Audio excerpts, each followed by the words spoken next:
The Gaming Dojo proudly presents DDnD Unsung Saviors, Episode 5.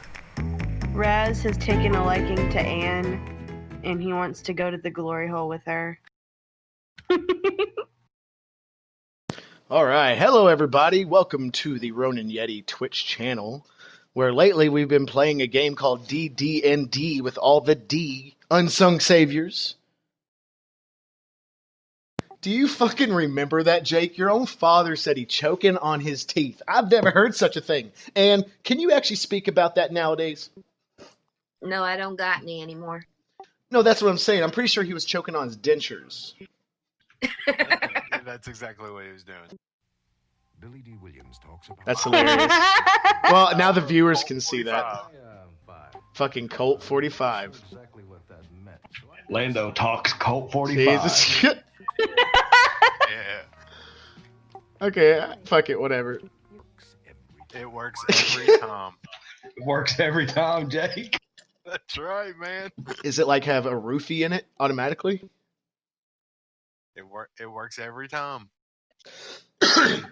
We need alcohol. All right. Last time on Unsung Saviors, our team, Glorious Hole, did some things, and now they're about to do more things. And you all fucking ready? Yeah. Yeah. I'm ready. I can already tell you this next intermission video is going to be very strange. Ready. What was that? I think That Richie's was Death smoking. Incarnate. Richie's smoking the pole too. Death incarnate. The party of Buntians make their way deeper into the mountain, in which they are now supposed to call home. But for the most part, it seems to be everything but appealing. Traversing another level downwards, more puzzling questions are abound to make themselves known to the team. But hopefully, some answers are also around the corner. Coming down the stairs to yet another level, a shimmer of pale blue can be seen trying to break up the typical darkness. As the group finds themselves off the steps, they realize this level actually has electricity running through it, unlike the rest of the temple they've seen before.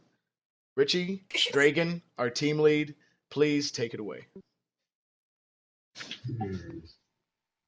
Let's investigate this door. Yeah, examine everything. Just examine. Agreed.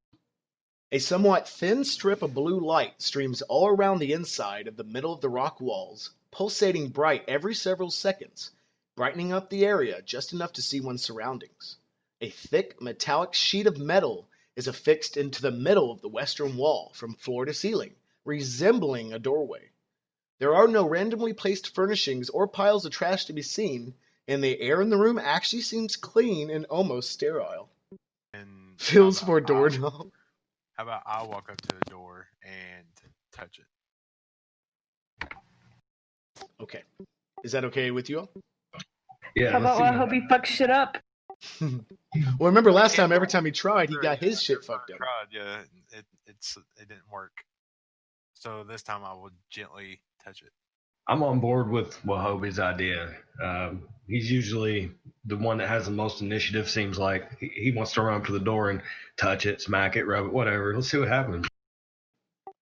As Wahobie puts his flat palm on the metal sheet, feels actually rather cold, and he doesn't really feel anything strange about it, other than the sheet seems thicker than it looks. Well, Dragon is just a thick sheet of metal. Let's see how Luca can utilize her flame essence and maybe either burn a hole, melt this thing, something like that. Because, I mean, it's got a melting point to metal. Might be high, but she might be able to exceed that temperature and melt it. As Luca tries to concentrate her flame essence ability into the into the metal sheet, it doesn't seem to be able to reach the point to combust. The heat point to combust. At the very beginning, the DM mentioned electric, and we do happen to have a Buntain here who might be able to do something with electric. So maybe Yenin needs to try to use his summoning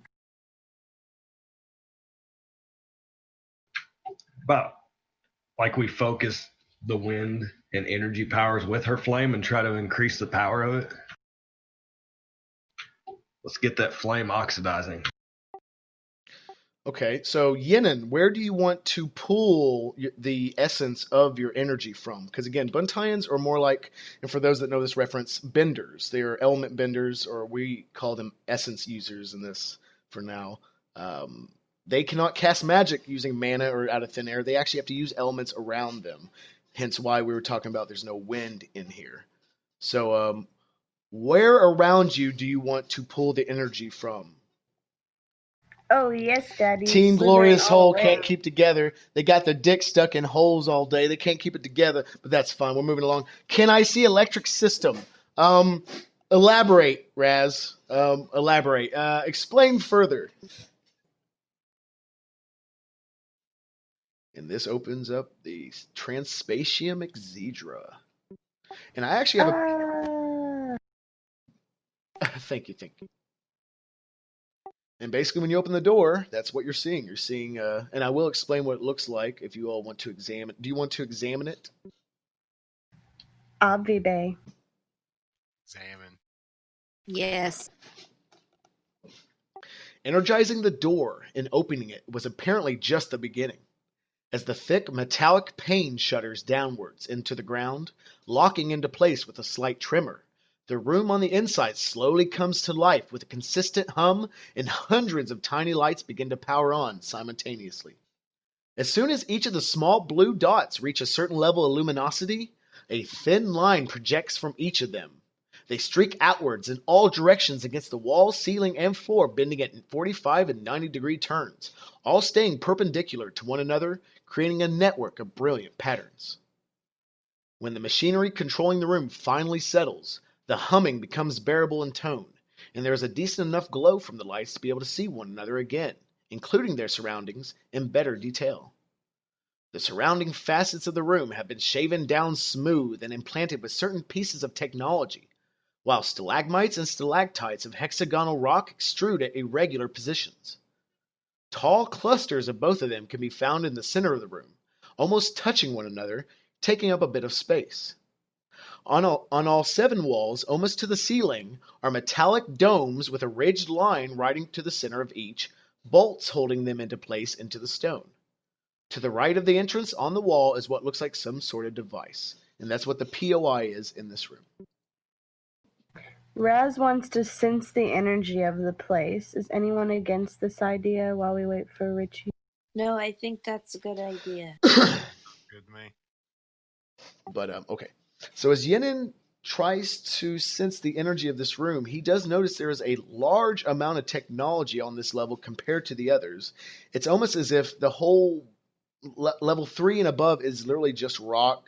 Basically, a rock domicile. It's not meant for anything other than living in and praying and all that shit. But down here, as you all even walked in, everything's a little different. There's like electricity running through a little bit, giving you light. There's a room with like all this technology coming. It's almost as if the walls themselves, because when you come in, those dots appear out of almost the rock themselves.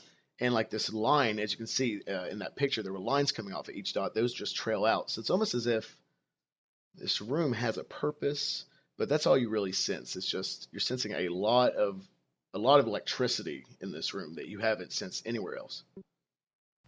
Anyone have any ideas on what this room could be used for? It's aliens. What do these aliens do, Kale? They like to build technology. We've lost our German boy. Uh-oh, you know what? I think Mommy and Daddy came in and gave him a spanking. They're like, what the fuck are you doing at 5:30 a.m.? Yeah, Raz had to go change his diaper.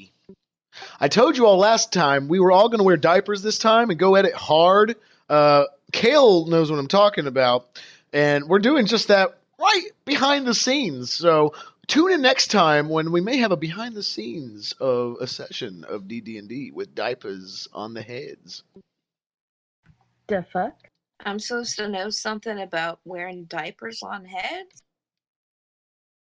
And You don't taught me. pretend like you don't know. Like what? You taught me. Whatever y'all say. Kale is like perpetually tired. He's tired of your shit. Typical toddler behavior. Jake would know all about it. All too well. Maybe he threw up instead. I got some ideas for the next video. I'm gonna have like every time we mention Raz, we're gonna have like a little baby popping up like meh, meh, meh, Yes. meh, meh. Little German baby. Baby cry. Hilarious. You ready, Raz? Did you put a new diaper on? Did everyone put a new diaper on? Kale, you got yours? Kale, wake the fuck up and put that diaper on. When it dies, I force it not to die. When it dies, I force it not to die. ooh, oh. So you want to put energy into the walls? No, let's examine that POI. Let's go ahead and do that. Well, Hobie's usually the first one to want to look at stuff like that. Maybe have him go and examine it. I'll go check it out. Go check it out. Uh-oh. Is it a glory hole? Thought he disappeared. You got lost in the glory hole. That's a biggin. Okay.